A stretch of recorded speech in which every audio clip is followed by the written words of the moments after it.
जय हिंद। नमस्कार साथियों, स्वागत है आप सभी का अपने YouTube चैनल पे। आज इस वीडियो के माध्यम से हम चर्चा करने वाले हैं रीट लेवल फर्स्ट की चेकलिस्ट के बारे में। तो आपको चेकलिस्ट किस प्रकार से तैयार करनी है इस वीडियो के माध्यम से मैं आपको बता दूंगा। आप वीडियो को पूरा देख लें, उसके बाद में आपका कोई भी डाउट है वो शेष नहीं रहेगा। हर एक डाउट आपका क्लियर कर दूंगा। किस प्रकार से सेट तैयार करने हैं ये वीडियो देखने के बाद में आपको कहीं पर भी कुछ देखने की आवश्यकता नहीं पड़ेगी। तो चैनल पे पहली बार विजिट करे हो तो सभी से रिक्वेस्ट है मेरी, जिसने चैनल सब्सक्राइब नहीं किया है चैनल को सब्सक्राइब कर लें, वीडियो को लाइक कर देना। बाकी मेरे ख्याल से वीडियो अगर पूरा देख लोगे तो आपको कोई डाउट नहीं रहेगा। फिर भी अगर कोई डाउट रह जाता है तो आप कमेंट सेक्शन में जरूर लिख दें। अब देखो वीडियो शुरू कर लेते हैं। हम चेकलिस्ट के लिए रहेगा केवल वीडियो, इसमें हम पूरी चेकलिस्ट के बारे में बात करेंगे। सबसे पहली बात ये आती है कि जो चेकलिस्ट है वो आज नई जारी हुई है, ठीक है। बीकानेर शिक्षा निदेशालय ने जारी किया है रीट लेवल फर्स्ट के लिए अलग से चेकलिस्ट, और लेवल 2 के लिए चेकलिस्ट है वो अलग से आएगी। तो जो पुरानी पहले हमने ग्रुप में उपलब्ध करवाई थी और जहां से भी आपने देखा होगा वो क्या थी, पुरानी थी जो दोनों के लिए कॉमन थी। लेकिन इसमें क्या लिखा है, प्राथमिक विद्यालय। प्राथमिक किसके लिए होता है, रीट लेवल फर्स्ट के लिए, ठीक है। अब देखो इसमें मैं आपको एक एक बिंदुवार में बता दूंगा। इसमें सबसे पहले आपको आपका जिला यहां पर लिखना है, दस्तावेज सत्यापन का जिला, ठीक है। यहां पर आपको अपना होम डिस्ट्रिक्ट भरना है, ठीक है। उसके बाद में हम आपका रोल नंबर आएगा, जो आपका एग्जाम लगा था उस टाइम जो आपके प्रवेश पत्र के अंदर रोल नंबर दे वो यहाँ पे आपको लिख देने हैं। यहाँ पर आपका गृह जिला जो आपको साला दर्पण में शो हो जाएगा, जहाँ पे आप रजिस्ट्रेशन करोगे ना तो वो वहाँ पर आपका गृह जिला जो आपने भरा है, फिल किया है, वो यहाँ पे भरना है। उसके बाद में रोल नंबर आ जाएंगे। उसके अलावा यहाँ पर लिखा है पद। तो इसमें देखो लिखना तो कुछ नहीं है, केवल क्या करना है, आपको टिक करना है, ठीक है। स्टेप बाय स्टेप आप फॉर्म पास में रख लेना, जब भी आप तैयार करो ना सेट, तो इससे हिसाब से आप भरते रहना।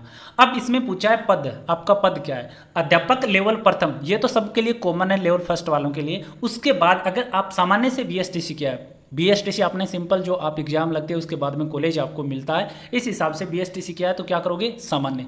लेकिन अगर आपने बीएसटीसी किया है स्पेशल बीएसटीसी तो आप यहां से कर देंगे विशेष शिक्षा, ठीक है। अब विशेष शिक्षा के अंदर आप कौन सी विशेष शिक्षा की है, एमआर, वीआई, एचआई, तो जिस श्रेणी से आप आते हो वहां पे आपको क्या करना है, गुड का निशान लगाना है, राइट मार्क लगा देना है, ठीक है। ये होगी 3 बात। उसके बाद में आपका क्षेत्र कौन सा है, आप नॉन टीएसपी से आते हो या टीएसपी से आते हो, तो वहां पर आपको क्या करना है, ऐसे राइट गुड का निशान लगा देना है, ठीक है।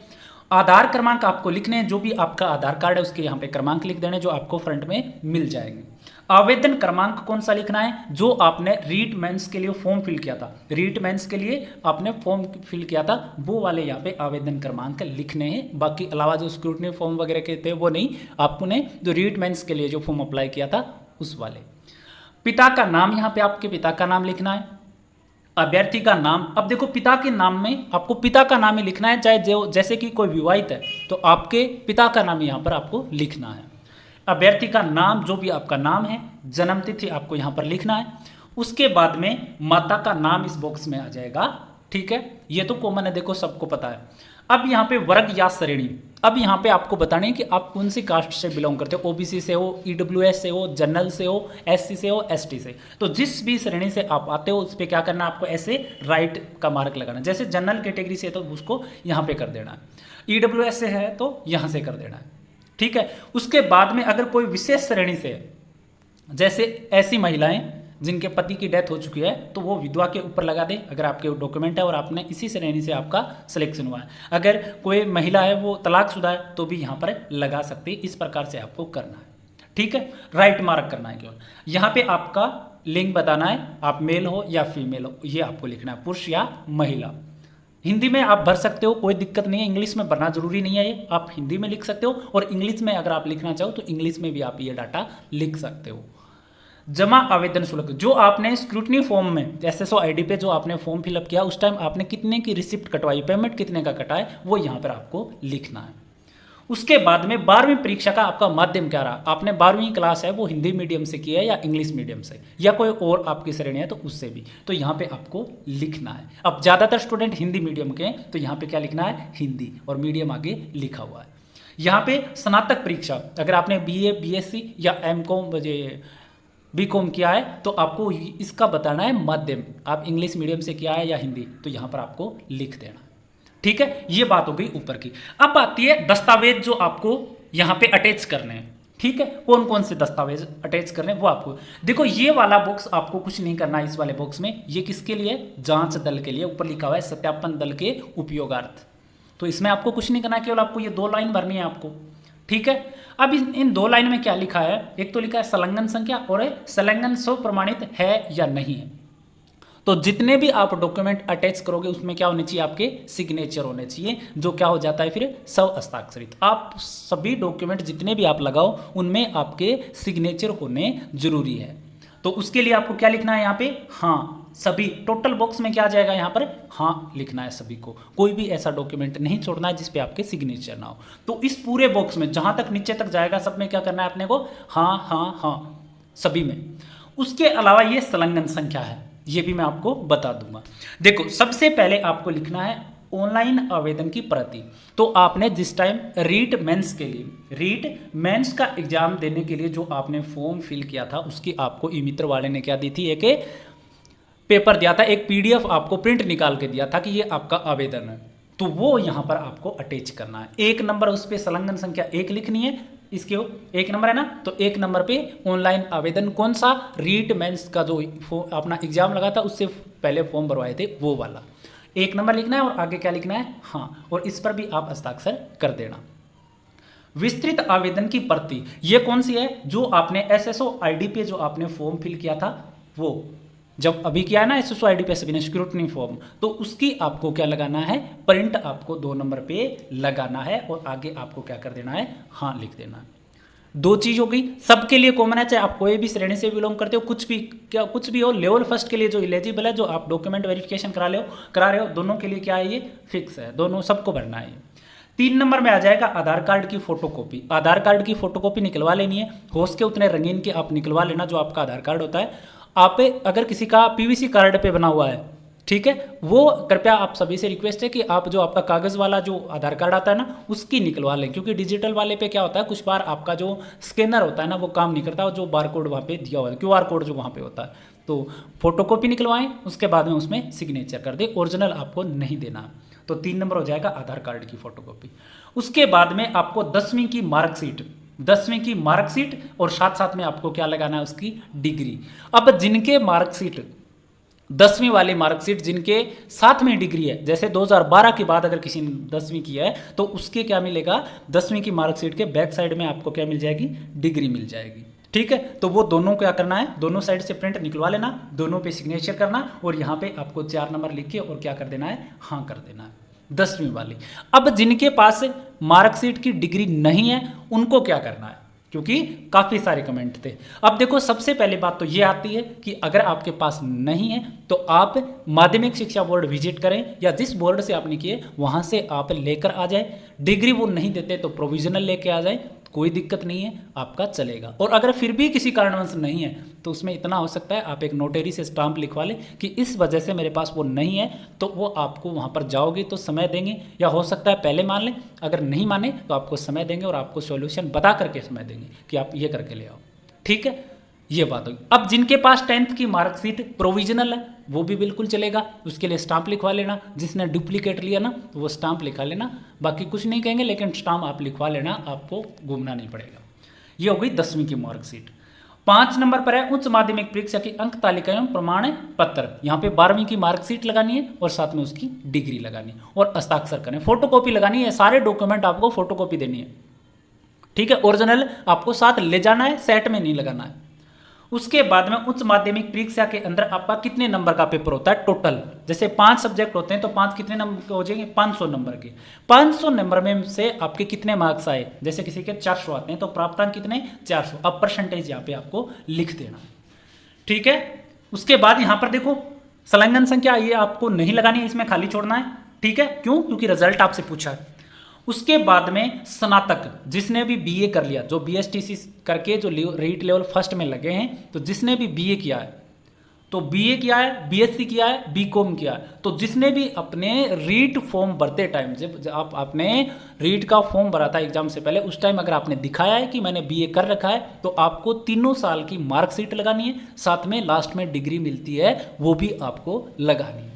ठीक है, ये आ जाएगा। जिनके सेमेस्टर चलते हैं तो आपका सेमेस्टर में जो भी आपको प्रमाण पत्र वगैरह मिलते हैं वो सारे आपको यहाँ पर लगाने और सब में आपको क्या करने, हस्ताक्षर करने। फाइनल की नहीं लगानी, केवल 3 साल की मार्कशीट आपको यहाँ पर लगानी होगी। जिनके डिग्री नहीं आई है वो यूनिवर्सिटी विजिट कर लें या अपने कॉलेज विजिट करें, वहाँ से आपको मिल जाएगी। पहले कॉलेज में पूछ लें, उसके बाद वहाँ पर नहीं मिले तो आप यूनिवर्सिटी चले जाएँ, वहाँ पर आप एक प्रार्थना पत्र दें, आपको मिल जाएगा। ठीक है, उसके बाद में आता है 8 नंबर पे आपके बीए, बीएससी या बीकॉम में टोटल कितने नंबर का पूर्णांक है, 3 सालों का कितने नंबर आपको मिले और आपके परसेंट कितने, वो यहाँ पे लगाना और ये क्या छोड़ना है, खाली, क्योंकि यहाँ पे आपको कुछ नहीं लगाना। उसके बाद बारी आती है, देखो अब ये 8 जो पॉइंट है ना, ये सबके लिए कॉमन है। क्या है, सबके लिए। इसमें से देखो जिसने बीए, बीकॉम, बीएससी नहीं किया है उनके लिए तो ये भरना नहीं है, ना ही आपको ये मार्कशीट देनी है, ना ही ये आपको करना है। तो 6 पॉइंट तो सबके लिए कॉमन है। जिसने भी रीट लेवल फर्स्ट से जो 2 गुना सूची में जिनका नाम है, ये 6 के 6 कॉलम आपको जरूरी है। ये 6 कॉलम कोई भी इसको खाली नहीं छोड़ेगा, सबके लिए कॉमन है। अब बारी आती है 7 और 8 की। तो जिसने भी फॉर्म फिल करते टाइम दिखाया है कि मैंने बीए किया है या बीएससी किया है या बीकॉम, तो आपको यहाँ पे मार्कशीट लगानी और प्राप्तांक तो ये आपको भरना है, खाली नहीं छोड़ना। ठीक है, अब 9 नंबर पर बारी आती है अध्यापक लेवल प्रथम सामान्य शिक्षा के पद के लिए बीएसटीसी या बीएड जो भी आपने किया है उसकी आपको 2 साल की मार्कशीट लगानी है और उनको हस्ताक्षर करके और यहाँ पे क्या लिखना है, हाँ लिखना है। ठीक है, उसके बाद में 10 नंबर पर राजस्थान अध्यापक पात्रता परीक्षा 2021 या 22 के प्रमाण पत्र की प्रमाणित प्रति। तो जो भी आपने पात्रता परीक्षा पास किया, जिसने 2021 वाले में कर ली थी, क्योंकि लेवल फर्स्ट के लिए 2 साल की मानी है ना, तो आप वो आपका रीट पात्रता प्रमाण पत्र की फोटो कॉपी हस्ताक्षर करके आपको लगा देनी है। और 11 नंबर पर है राजस्थान अध्यापक पात्रता परीक्षा उत्तीर्ण लेवल प्रथम या लेवल द्वितीय या दोनों स्तर में। ठीक है, अब जिसने भी पात्रता परीक्षा दोनों स्तर से पास किया, लेवल फर्स्ट और लेवल 2 दोनों से, तो आप यहाँ पे आपको क्या लगा सकते हो, पात्रता प्रमाण पत्र आप लगा सकते हो। ये आपसे 11 नंबर में पूछा। ठीक है, अब बारी आती है 12 राजस्थान अध्यापक पात्रता परीक्षा आगे प्रथम लेवल प्रथम के प्राप्तांक कितने और प्रतिशत कितने, आपके पात्रता परीक्षा में कितने नंबर बने हैं और परसेंट कितने बने, ये आपको दर्शाना है यहाँ पे। तो ये भी आपके सबके लिए कॉमन है, ये आपको भरना है। ठीक है, अब बारी आती है अध्यापक लेवल प्रथम सामान्य शिक्षा के लिए पद के लिए डीएल में प्रवेश तिथि। इसके लिए आपको क्या करना है, आपके कॉलेज की जो एडमिशन स्लिप है, जिस टाइम आप कॉलेज बीएसटीसी करना शुरू किया था उस टाइम आपने जो डॉक्यूमेंट वहाँ पे कॉलेज में जमा कराए थे, उस दिन आपको स्लिप दी थी कि यहाँ पे हमारे कॉलेज में आपका एडमिशन हो गया है, तो वो यहाँ पे रिसिप्ट लगानी है। जिसके पास नहीं है उसको क्या करना है, अपने कॉलेज में जाना है, एक लेटर पैड के ऊपर लिखवा के आप ले आएँ, वो आपकी मान्य होगी। ठीक है, अब मैंने काफ़ी कमेंट पढ़े थे कि सर हमारे चरित्र प्रमाण पत्र में वो डेट लिखी हुई है, तो चरित्र प्रमाण पत्र वाली डेट है वो कॉलेज जाके वहाँ से लिखवा के ले आए और कॉलेज संस्था की मोहर लगवा के ले आए, मान्य हो जाएगी। उस पर आपको हस्ताक्षर भी करना है और यहाँ पर आपको लगा देना है। ठीक है, उसके बाद बारी आती है 14 नंबर। अब 14 नंबर पॉइंट उन्हीं के लिए जिन्होंने स्पेशल बीएसटीसी जिन्होंने किया है उनके लिए, और वो भी कौन से पद के लिए, देखो यहाँ पे दे रखा है एमआर, एचआई और वीआई। जिसने भी जो भी आपका बीएसटीसी आपने किया है उसको भरना है, बाकी जिन्होंने सीधी सामान्य बीएसटीसी किया है उसको ये बॉक्स क्या करना है, खाली छोड़ना है, तो आपके काम का ये नहीं है। अध्यापक लेवल प्रथम विशेष शिक्षा पद के लिए प्रवेश तिथि, तो जिन्होंने स्पेशल बीएसटीसी किया है उनकी प्रवेश दिनांक लगेगी यहाँ पे, तो ये भी आपको जो सामान्य बीएसटीसी किया है उनको खाली छोड़ने ये दोनों बॉक्स। अब जिन्होंने स्पेशल किया है उनको ऊपर वाले क्या छोड़ने हैं, ये वाला क्या छोड़ना है, आपको खाली छोड़ना है। ठीक है, उसके बाद में जिन्होंने स्पेशल बीएसटीसी किया उनके लिए जरूरी है आरसीआई द्वारा जारी पंजीकरण प्रमाण पत्र, जो आपका आरसीआई में रजिस्ट्रेशन होता है कंप्लीट होने के बाद में, वो यहाँ पे प्रमाण पत्र की फोटोकॉपी और साथ में यहाँ पे उसको हस्ताक्षर करके लगाना। ये बात होगी स्पेशल वालों के लिए। अब देखो ये 3 कॉलम जिन्होंने सामान्य बीएसटीसी किया उनके लिए क्या करना है, खाली छोड़ना है, इसमें आपको कुछ भी नहीं भरना है। अब बारी आती है 17 नंबर मूल निवास प्रमाण पत्र की प्रमाणित प्रति। तो आपका राजस्थान निवासी होने का सबूत होता है आपका मूल निवास, उसकी फोटोकॉपी निकलवानी है, हस्ताक्षर करने हैं और यहाँ पर आपको लगा देनी है।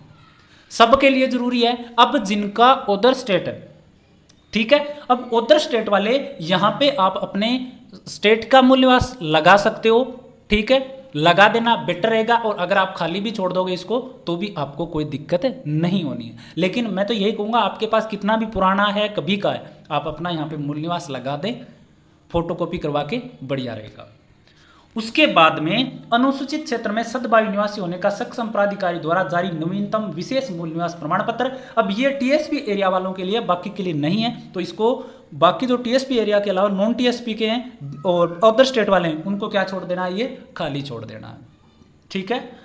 19 नंबर पॉइंट है ईडब्ल्यूएस वालों के लिए। आर्थिक रूप से कमजोर वर्ग के अभ्यर्थियों को नियमानुसार सक्षम प्राधिकारी द्वारा निर्धारित प्रपत्र में जारी इनकम और असेस सर्टिफिकेट। तो ये केवल ईडब्ल्यूएस के लिए, बाकी को सबको खाली छोड़ देना। यहाँ पे आपका ईडब्ल्यूएस का प्रमाण पत्र लगाना है, उसको हस्ताक्षर करने, फोटोकॉपी करवा के, और ये यहाँ पे लगा देना है। ठीक है। अब आता है 20 नंबर। 20 नंबर पे आपको जाति प्रमाण पत्र लगाना है, केवल किनको, जो आरक्षित वर्ग से आते हैं, ईडब्ल्यूएस को छोड़ के, जैसे कि ओबीसी से, एमबीसी से, एससी और एसटी और शहरिया, इनको अपना यहां पर क्या लगाना है, जाति प्रमाण पत्र की फोटोकॉपी हस्ताक्षर करके, ओरिजिनल नहीं लगाना है, फोटोकॉपी लगाना है। बाकी जनरल और उनके लिए खाली छोड़ देना है। 21 नंबर में आरक्षित वर्ग के अभ्यर्थियों के पास आवेदन की अंतिम तिथि के पश्चात का जाति प्रमाण पत्र होने पर कार्मिक विभाग के परिपत्र 17/10/2022 के द्वारा शपथ पत्र। तो 21 नंबर पे उन्हीं को शपथ पत्र लगाना है जिनका जाति प्रमाण पत्र या तो 1 साल से ज्यादा पुराना है, या अभी जिन्होंने नया जाति प्रमाण पत्र बनवाया है, या आप उनके लिए जो आपने शपथ पत्र जो बनवाया है वो यहाँ पे क्या करना है, अटैच करना है। अब जिनका जाति प्रमाण पत्र अंतिम तिथि से पहले का और अभी भी वैलिड है, जिनको 1 साल से ज्यादा समय बने हुए नहीं हुआ है और 19/1/2023 से पहले का है, तो उनको यहाँ पे कुछ भी नहीं लगाना है, आपको केवल इस वाले में जाति प्रमाण पत्र लगाना था। ठीक है। अब यहाँ पर शपथ पत्र, ईडब्ल्यूएस वाले भी यहीं पे शपथ पत्र लगाएंगे। जो आपका ईडब्ल्यूएस अगर 3 साल से पुराना हो गया तो आपको यहीं पर लगाना है। अगर आपने ईडब्ल्यूएस अभी बनाया तो भी जो शपथ पत्र है वो यहां पर लगाना है। ठीक है। जनरल वाले खाली छोड़ देंगे इसको। आरक्षित वर्ग के सभी अभ्यर्थियों, महिला तथा पुरुष से इस आशय की सौ घोषणा की वह स्वयं तथा उनके पूर्वज राजस्थान के मूल निवासी है।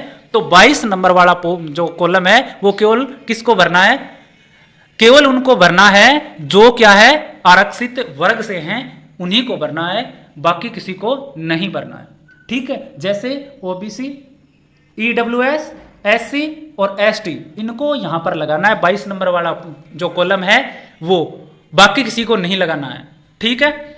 22 नंबर वाला कॉलम केवल उन्हीं को लगाना है जो आरक्षित वर्ग से आते हैं। उनको इस आशय में एक शपथ पत्र देना है कि हम राजस्थान के मूल निवासी हैं, इस शपथ में।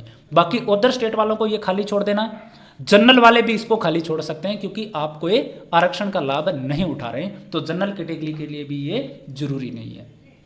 ठीक है। केवल जो राजस्थान में होकर के ईडब्ल्यूएस, ओबीसी, एससी, एसटी, शहरिया जो भी हैं, उन सबको यहाँ पे आपको एक घोषणा पत्र, 100 घोषणा पत्र बनवाना है, जो फॉर्मेट आपने देख लिया होगा अपने टेलीग्राम ग्रुप में, तो वो लिखा करके आपको अटैच करना है। जनरल के लिए और अदर स्टेट वालों को नहीं बनवाना। विधवा की स्थिति में स्वयं की 100 घोषणाएं, पति की मृत्यु के प्रमाण पत्र की प्रमाणित प्रति, पति से लिंक दस्तावेज या साक्ष्य की प्रतियों आज दिनांक तक पुनर्विवाह नहीं करने संबंधी। तो देखो 23 नंबर उन्हीं को भरना है जो महिलाएं हैं, वो विधवा है, जिनके पति की मृत्यु हो गई, उन्हीं को भरना है, बाकी किसी को नहीं भरना है। यहां पे आपको क्या लगाना है, आपके पति का डेथ सर्टिफिकेट। ठीक है। साथ ही अगर डेथ सर्टिफिकेट में आपका नाम साथ में है तब तो आपको केवल डेथ सर्टिफिकेट लगाना है। अगर डेथ सर्टिफिकेट में आपका नाम नहीं है तो आपके पति का लिंक दस्तावेज, मतलब अगर आपके आधार कार्ड में आपके पति का नाम है तो आधार कार्ड की फोटोकॉपी साथ में लगा देना। अगर आपके जन आधार कार्ड में आपके पति का नाम आपके साथ है तो उसकी एक फोटोकॉपी लगा देना। और अगर आपका और कोई भी डॉक्यूमेंट है, मूल निवास में, जाति में, कोई भी ऐसा प्रमाण पत्र जिसमें आपके पति का नाम है, ऐसा एक दस्तावेज आप लगा देना, जैसे राशन कार्ड में भी। ठीक है। केवल किसको भरना है, विधवा जो महिला है उनको, बाकी के लिए खाली छोड़ना है। और ये भी उनको एक शपथ पत्र भी देना है। देखो ये पुनर्विवाह नहीं करने संबंधी 100 घोषणा पत्र, उनको एक शपथ पत्र लिखवाना है कि आप इस तारीख तक, जिस दिन आपका डीवी जिस दिन हो रहा है ना, जिस दिन आपके जिला मुख्यालय ये खाली छुड़वा लेना जगह, या आप डेट डलवाना चाहो तो उस टाइम जब आपका डीवी शेड्यूल जारी हो जाए उसके बाद में बनवा लेना ये 100 घोषणा पत्र कि मैंने आज तक मैंने किसी दूसरे से शादी नहीं की है और मैं अभी क्या हूं, विधवा कैटेगरी से ही हूं। ये आपको क्या बनवाना है, 100 घोषणा पत्र। और उसके बाद में देखो 24 नंबर, 24 नंबर किन के लिए है? तलाकशुदा महिलाओं के लिए। उनको क्या लगाना है? एक तो अपनी डिग्री लगानी है और साथ ही साथ अभी तक जिस दिन आप डॉक्यूमेंट वेरिफिकेशन कराने जाओ उस दिन तक की तारीख में आपको यह बनवाना है कि मैंने किसी दूसरे से शादी नहीं की है। इसका 100 घोषणा पत्र भी आपको लगाना पड़ेगा, जो आप स्टाम्प पेपर में बनवा सकते हो 50 रुपए के। नोटरी वाला अपने आप लिख देगा, किसी से कुछ भी पूछने की आवश्यकता नहीं है। 100 घोषणा पत्र आपको नोटरी वाला अपने आप लिख करके दे देगा। आपका डॉक्यूमेंट वेरिफिकेशन अभी हो रहा है, बाकी आपके अलावा बहुत सारी वैकेंसी चलती रहती है और उनका काम है ये लिखना, तो उनको पता होता है क्या लिख के देना है, तो वो अपने आप लिख देंगे। ये हो गया तलाकशुदा महिलाओं के लिए। तो ये स्पेशल कॉलम है, बाकी जो इनसे बिलोंग नहीं करते उनको खाली छोड़ना है। उसके बाद में संतान संबंधी 100 घोषणा पत्र आपको देना है। ठीक है, सबको 100 घोषणा पत्र बनवा लेना है। अब 100 घोषणा पत्र आपको एक पेज में भी बनवा सकते हो सभी। अब एक पेज पर आप बनवाओगे तो सभी के लिए अलग अलग कॉलम है, तो उसमें आप एक ही वही जो आपने जिस नंबर पे आप लगा रहे हो 100 घोषणा पत्र, वो क्या कर देना, उस पर नंबरिंग कर देना और वही नंबर सब में लगा देना। अब ये आ जाएगी ना कि सर ये घोषणा पत्र हो गया, विवाहित न दहेज न लेने संबंधी 100 घोषणा पत्र हो गया, आप इनके नंबर कैसे डालें? तो जो एक पेज पे बना रहा है वो एक नंबर सभी में डाल देना। ठीक है, जैसे आप 23 नंबर करवा रहे हो उस पर, तो 23 नंबर सभी में डाल देना जितने भी हैं। बाकी आप स्टाम्प वाला बना लें तो भी चलेगा, अलग अलग व्हाइट पेज के ऊपर टाइप करवाओगे तो भी चलेगा, और आप एक पेज को निकलवा के उसमें पेन से भर के करोगे तो भी चलेगा। ठीक है, विवाहित होने पर अब दहेज न लेने संबंधी 100 घोषणा पत्र किसके लिए है? जो विवाहित है, कि हमारा विवाह हो गया था, उस टाइम ना तो हमने दहेज लिया था और ना हमने मांग की थी। ठीक है, ये केवल विवाहित के लिए, अनमैरिड के लिए ये जरूरी नहीं है, खाली छोड़ देना। उसके बाद में 25 नंबर है भूतपूर्व सैनिकों के लिए। 26 नंबर है भूतपूर्व सैनिक में पूर्व में राजकीय नियोजन प्राप्त नहीं होने के संबंध में 100 घोषणा पत्र।